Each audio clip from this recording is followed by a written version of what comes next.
I said discuss because it is a participative event. A participative in the sense that I'm going to also make some, I want to refer some of the stuff to you. I mean, ask you some questions. So don't think that, or you've seen somebody who is just going to, you know, download everything and then, you know, no, I mean, it's going to really be participative. So you feel free to respond when you ask, when I make some inquiries. So today's topic is a continuation of the three modes of material nature, chapter 14 of the Bhagavad-gita as it is, by A.C. Bhakti Swami Prabhupada. Text is 11. So here it goes. Sarvadvire sudehesmin.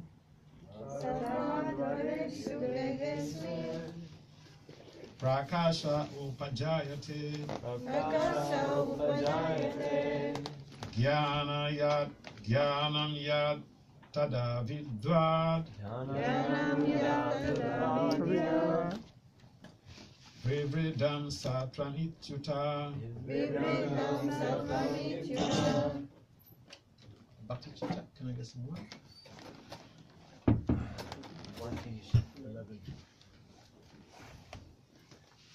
So for those of you who are just coming in, Bhagavad-gita, chapter 14, text 11. Sarvadvire sudehesmin. Sarvadvare sudehesmin. Sarvadvare sudehesmin. Sarvadvare sudehesmin. Prakasha upajayate. Prakasha upajayate. Jnanam yat tada vidyat. Jnanam yat vidyat. Vivridam satvam ityuta. Vivridam satvam ityuta. Sarvadvare sudehesmin. Sarvadvare sudehesmin. Prakasha upajayate. Prakasha upajayate. Jnanam yada tada vidyat. Jnanam yada tada vidyat. Vivridam satvam ityuta. Vivridam satvam ityuta. Chant. Sarvadvare sudehesmin. Sarvadvare sudehesmin. Prakasha upajayate. Prakasha upajayate. Jnanam yada tada vidyat. Jnanam yada tada vidyat. Vivridam sattvam ityuta. Vivridam sattvam ityuta. Any ladies? Sarvadvare sudehesmin. Sarvadvare sudehesmin. Prakasha upajayate. Prakasha upajayate. Jnanam yada tada vidyat. Jnanam yada tada vidyat. Vivrindam sattva ityuta. Vivridam sattvam ityuta. So word for word translation. Sarvadvare su. Sarvadvare su. In all the gates. In all the gates. Dehe asmin. Asmin. In this body. In this body. Prakasaha. Prakasaha. The quality of illumination. Quality of illumination. Upajayate. Upajayate. Develops. Develops. Jnanam. Jnanam. Knowledge. Knowledge. Yada. Yada. When. When. Tada. Tada. At that time. At that time. Vidyat. Vidyat. No. No. Vivridam. Vivridam. Increase. Increase. Sattvam. Sattvam. The mode of goodness. The mode of goodness. Iti uta. Iti uta. Thus it is said. Thus it is said. So translation and purport by His Divine Grace is come from the Acharya.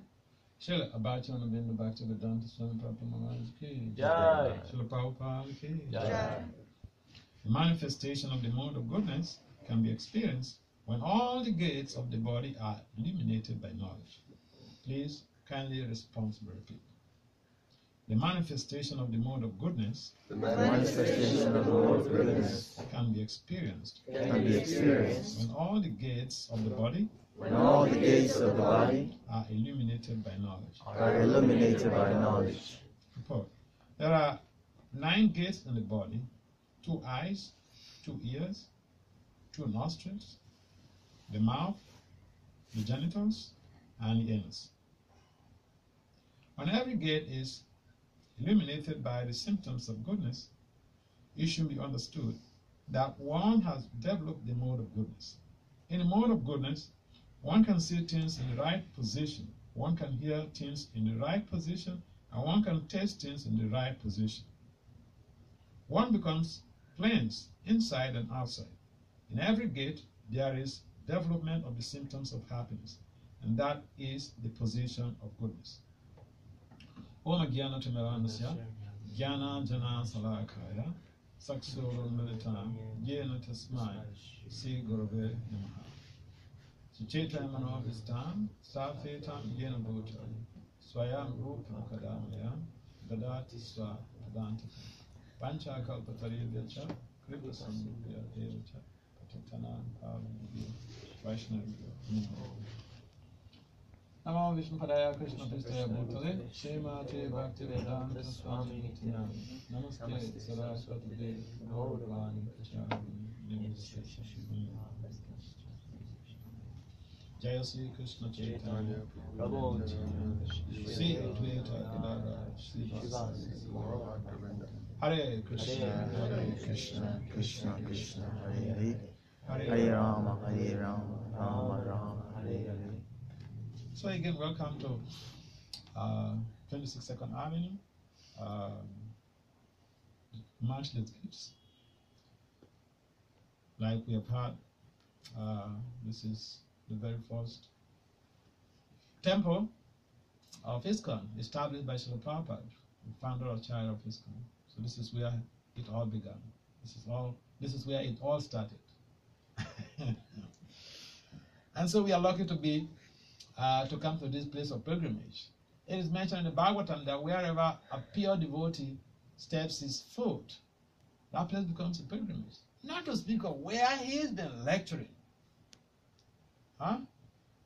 So, people have to spend lots and lots of money traveling to the Himalayas. Why? Because that is a place where there are so many sages discussing.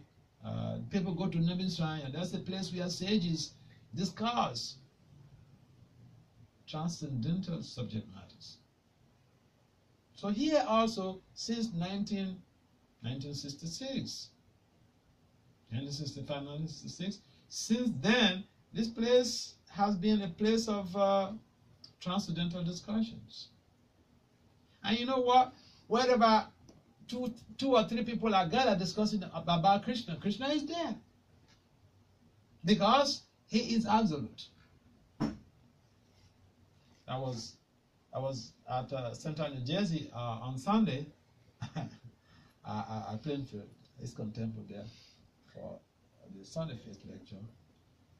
So one of the things I was mentioning was that I said, the Christians in Christendom will find, people carry their Bibles. They have their Bibles in their cars. They have the Bibles on the table, on the office. So we should also be putting our Bhagavad-gitas in our car. Why? Because it's Krishna.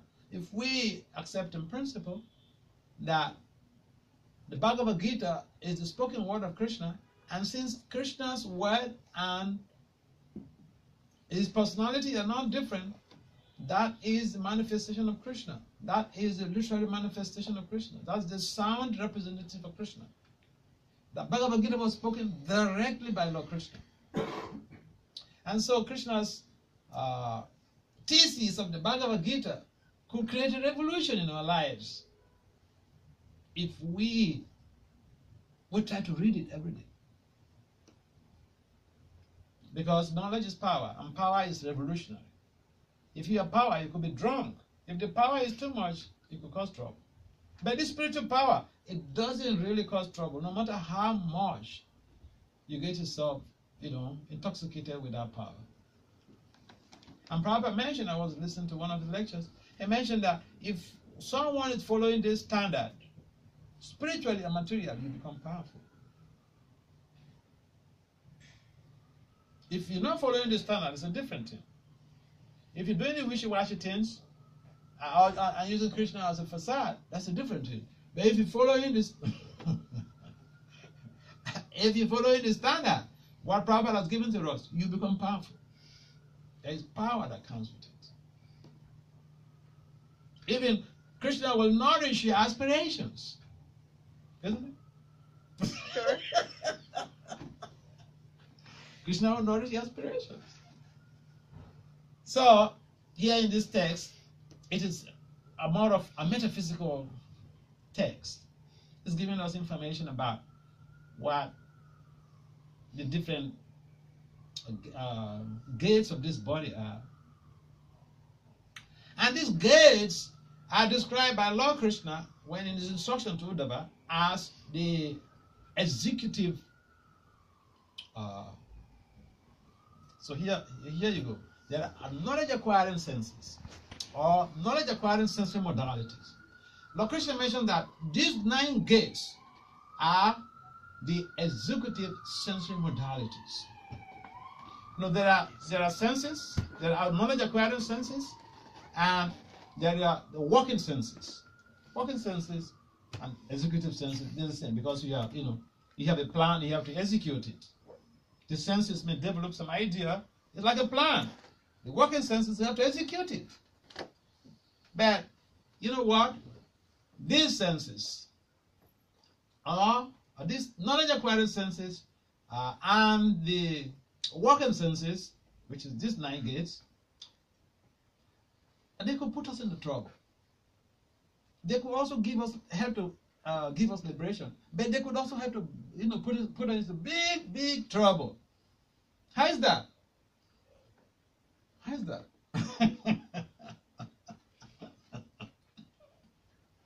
Okay, let's take the positive side. I like being positive, so don't be frightened, okay? Let's take the positive. So here we have the 2 eyes. With the eyes, we can watch the deity of the Lord and become purified. It's called darshana. And by having the darshan of the Lord, I mean, you find in big temples, even in the Western countries, you find in all these big temples where they have Mangalati every day, you find people, they put on their tie, their suit and everything, they drive to the temple, pay the businesses, have darshan of the Lord, then they're going. Or they stay there for the Mangalati, and then they do some japa, and then zoom, they're gone. They have gone to the temple to have darshan, utilizing the eyes to be able to create an internal revolution, an internal positive revolution, to create a difference, to purify the body through the eyes. Because when you have a vision of the Lord, you become purified. Not only the eyes, the whole body becomes purified. I'll give you an example. Dhruva, he was looking for high-profile material benediction. He went to the forest to perform some austerities. The Bhagavatam explains that Dhruva's austerities created upheaval amongst the devas, amongst the demigods. But then, ultimately, he was able to invoke the presence of the Lord. Krishna came in the form of Vishnu. So, his meditation broke and, he could see the Lord face to face. Vishnu form. So, Vishnu asked him, yes, you're looking for me. I'm here. What do you want? He knows already he wants some kingdom greater than that of his grandfather. But he just asked him that, yes, I'm here. What blessings do you want? Now he had all this intense desire to have a big kingdom greater than that of his grandfather. But when his eyes had a vision of the Lord, his whole body became purified. He said, I was looking for broken glasses. I was looking for material boon, but it was a temporary thing. It was something very transitory. And I was stupid. I should be looking for, pure love. Pure love for you. There is love. And the opposite of that is what is operational in the material world. It's lost. Although we call it love, and you meet people, you watch the social media or anything, you find people say, "Oh, I love you." But it's a misnomer. If I'm attracted to you for some exchange, some sensual exchange, it doesn't mean I love you. I am lusty after you. I am attracted to you. But the language normally used is that, it's love. And, people don't want to hear this. So, Dhruva thought, oh my God, I was looking for something else. I was lusty after power, after, kingdom. But after seeing you, all of that is gone. I'm purified. That's a typical example. He said, I was looking for useless stuff. But, the good thing is that if we do have a material desire, Krishna still says, come to me. Whatever material desires you have, you can come to the Lord. He created the material facilities. He created the material opulence. He created the assets, all of the resources. He created them. So if we want something, the best recourse is to actually seek that from the Lord. You go tell somebody who is just coming to the Krishna temple that, you asking something from God, that is really Maya.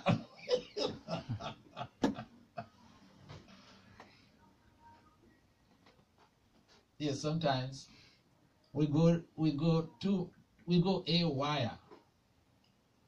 And so a teacher teaches the kids or teaches the students. The teacher starts from the beginning or from the known to the unknown. They don't start from the unknown. In other words, you have to be able to figure out the background of your student. What is the knowledge that you need to give to these people? If you start with too much of high stuff, you get everyone confused. And it means, the implication is that they're not going to gain so much from you. So it is important for us to know that yes, in this material world, we have all of these 9 gates. The 9 gates could be used in a positive way. There's nothing wrong with the 9 gates. Prabhupada said utility is a principle. We have eyes. There's nothing wrong with having eyes. If you go and pluck your eyes off like Biba Mangal Thakur and say, oh, my eyes have put me to trouble, I think that you will not be doing justice to yourself, because the sensory modalities are just there to give us trouble. But then the point is that we have to be responsible. Responsibility is a combination of 2 words: response and ability. We have the ability to respond to any situation. So we can say, well, no, I will not succumb to your dictates, my dear gate. If a particular gate tells you the wrong thing, dictates to you the wrong thing, you have that ability to tell that gate that, hey, boy, you have to keep a calm head. Now, this is the difference between a Krishna conscious person and a non-Krishna conscious person. A Krishna conscious person does not follow the dictates of these 9 gates. A Krishna conscious person does not follow even the dictates of the Jnana Shaktaya, the knowledge acquiring senses. The knowledge acquiring senses. These 9 gates are the executive senses, but even the knowledge acquiring senses, the Krishna conscious person does not follow the dictates of these gates or these knowledge acquiring senses. So here we have 2 distinct senses. And Krishna mentioned to Uddhava in the Bhagavad-gita that the mind is in both categories. The mind is a knowledge acquiring sense. It's also executive sense. So he plays, a double role there. The mind, higher than the mind, is intelligence. But, most of the times, you find that the mind overpowers intelligence. We have the discrimination. And so later we realize, oh my God, how did I know this? Walk into the mind. It's so powerful. And so we have the eyes, but the eyes could be very useful in transcendental revolution to create a positive change in our lives. We have the ears. Now these ears, we can use these ears to hear Krishna Katha, transcendental message of the Lord. And we become purified. That's why I said I don't want to go to the negative side of it. Okay, we should talk about the positive side. Sometimes we get too pessimistic and then we just, say, well, there is nothing here. Prabhupada said this place is, is hellish. The Krishna said, Drukalaya Masaswata means the miserable place. There is no happiness here, man. And we could just emphasize so much on that and discourage everybody. But at least, if we say also the good sides of the material world, material body, material environment, people, they could become enthused. So, positively speaking, the ears could be used in a very positive way to uplift our consciousness. And we're here, we're discussing, and we're hearing. One of the amazing things about being a speaker is that the speaker learns more than even the listeners. The speaker is talking, but an ardent speaker just has a conception that I am talking to myself.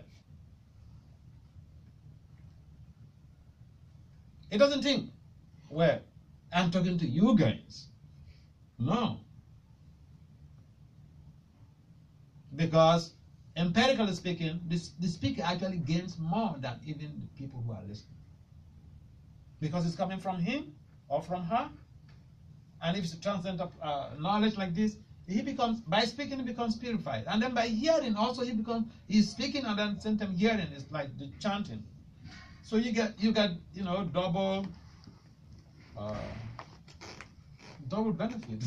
This is why people should be encouraged, to lead kirtans, to speak the Bhagavad-gita. That's what I was listening. It's meant for our purification. And then we have the 2 nostrils. Traditionally we go to Krishna temple, and during the puja, during the offerings, flower is also offered. The flower is passed around and for people to smell. And by doing that, one becomes purified. It is mentioned that the the Kumaras, they were impersonalists, but they get purified just by hearing, through by use of their nostrils. They have some, scent of some offerings to the Lord, and that stimulated them, so they become purified. So the nostrils, the nose is not a bad thing. If we use the nose to sniff something bad, we use the nostrils to sniff, you know what I mean.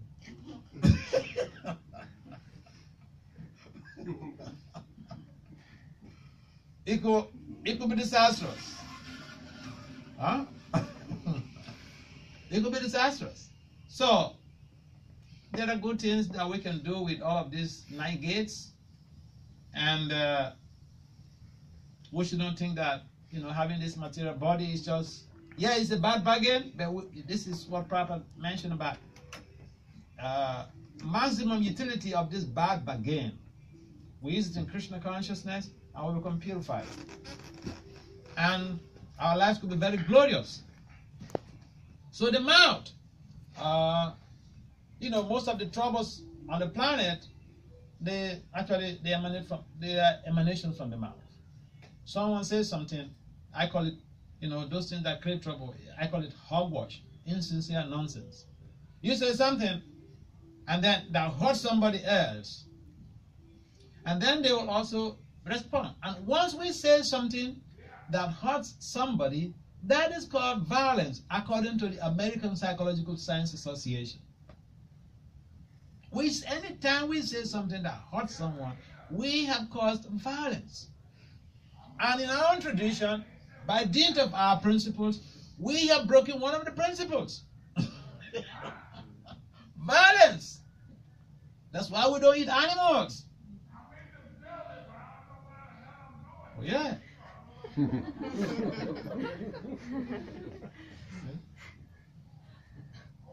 So, the mouth is very useful. We can use this mouth to sing praises with the help of the tongue, to sing praises of the Lord. We can use this mouth with the help of the tongue to say good things about people.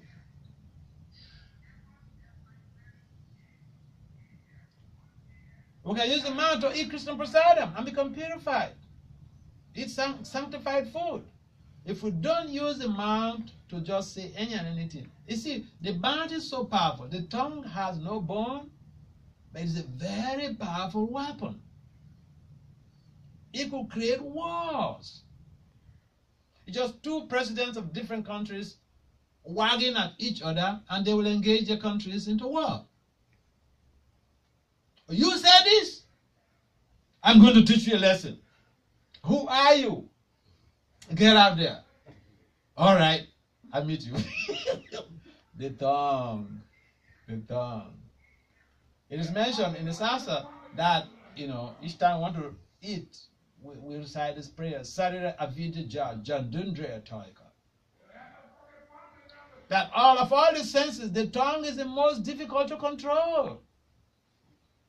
And I was preaching in Africa, and I took my car to a mechanic workshop, and I was watching these guys, what they were doing. They've just eaten breakfast. Just about 30 minutes ago, they ate breakfast. And I was watching, they were walking on my car, and I was watching what they were doing. So there were some hawkers who were passing by, and they're beautiful girls.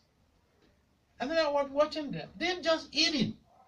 And, they will call this person, hey, please come. Or peanut, or give me some.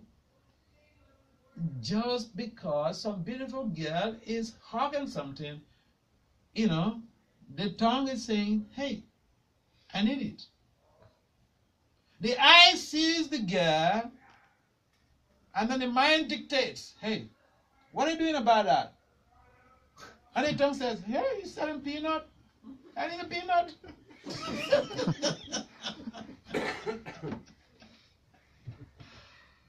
Yeah, so that that is the other side of these sensory modalities. And therefore, we need to be aware that the mouth is useful. If we don't use the mouth to speak hogwash, to speak insincere nonsense, and to eat any and everything, we need to control this mouth, what we say. If we use the mouth in a positive way, we can build nations. The mouth can be used for nation building. The mouth could be used, the mouth and the tongue could be used also for destruction, for even destroying your families. It's one thing to just tell your spouse, oh, darling, I love you so much. And then the next moment, you hear someone says, hey, you're nonsense. You call me nonsense? Yeah.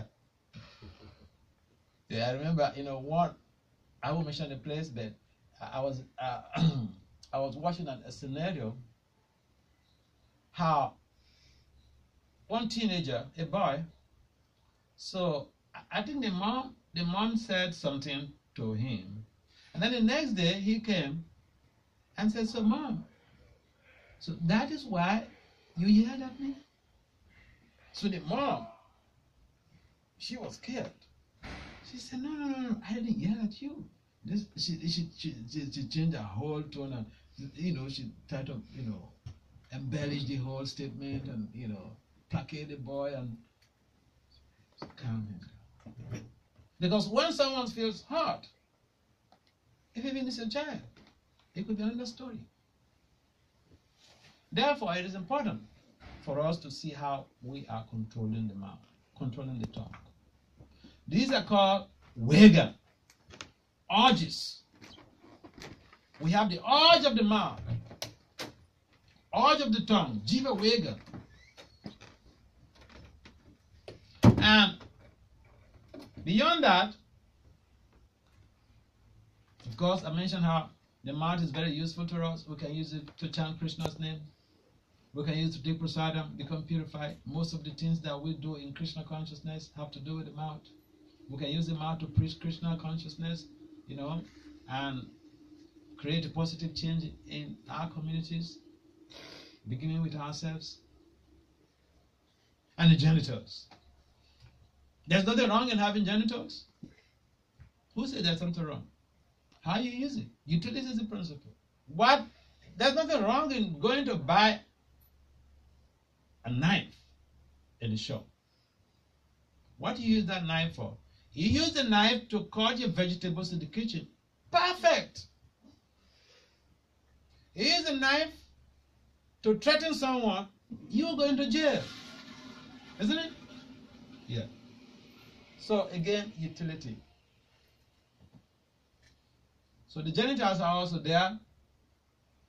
They are designed for procreation. And therefore, if people understand that, we have a purpose of the planet has to be populated, If everybody leaves this planet, well, what will happen? The place will be vacant, isn't it? Isn't it? Yeah. So the planet has to be populated. But there's a procedure for that. The procedure is that if people get married and they have legitimate children, they check out the things properly. They get married. They have, they stay together to take care of their kids. There will be peace. The children will enjoy, the parents will enjoy that association. If it is used in another way around, it could be so disastrous. We'll produce Vana Sankara, unwanted population. I've seen cases where a boy and a girl, they're thinking, oh, let me just finish school very quickly and enjoy my life unlimitedly. Okay, they finish school, and then you get, boyfriend here, girlfriend here, and then before the boy has like maybe 3 girlfriends. So one came to report, hey darling, I didn't see my menses last month. He said, really? What are you talking about? serious. I don't want to hear this. He becomes angry. I've also seen a case where the girl has to go and speak with her older brother, and the older brother has to come and beg the boy. After trying several avenues, and abortion couldn't take place. It didn't. Sometimes some of the kids that are coming, some of the souls that are coming, they are very stubborn. If even you go to see the doctor, they will say, it's not possible. We've tried our best, it's not working. I've seen a case where the girl goes to meet her older brother. This has happened. Her boyfriend has impregnated me, and now he doesn't want the child. What to do? And I've tried abortion, it never worked. We're talking about the use of the genitals. And the older brother has to come and beg the boyfriend. And they come from aristocratic family, whereby it will be very unheard of to say the sister has become pregnant outside of marriage. So you have to beg the boy. He has to beg the boy, just come, present yourself to my father, and then tell my father and my family that you're going to marry this girl. Then the whole family, at least the news will go around that the girl is engaged to somebody. And wherever you want to go, no problem. And that is after begging the boy. The older brother has to come and beg. Can you imagine when a boy is pestering a girl they like for a relationship, and this is what she was paid for. This is the salary that she got. So there's nothing wrong in being endowed with all of these working senses, including the genitals. But as soon as we become,